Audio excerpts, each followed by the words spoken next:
onartutzat ematen da. Bozkak,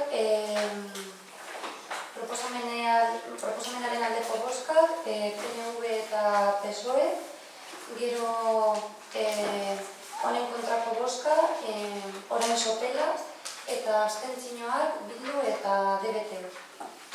Puntua onartutzat ematen da.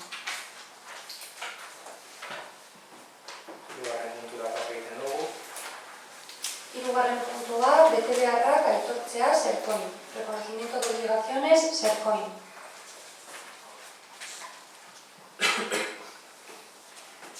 Ogasun batzordean esan bezala, betebeharren aitortzen honetara ekartzen dugu Sercoinek pasatutako 3 faktura. 3 alarmak direla eta bat kurtsioko alarmaren konponketa eta beste biak alarmaren konexioa alde batetik udaltzaingoen kasuan eta beste alde batetik udaletxe eraikinaren kasuan. Guztira, 445,29 euro.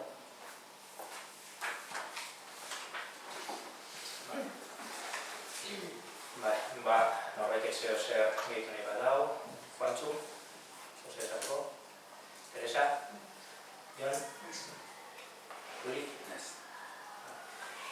Ditzozu orduan, bozkatzera paso egiten dugu, baiezko bozkak.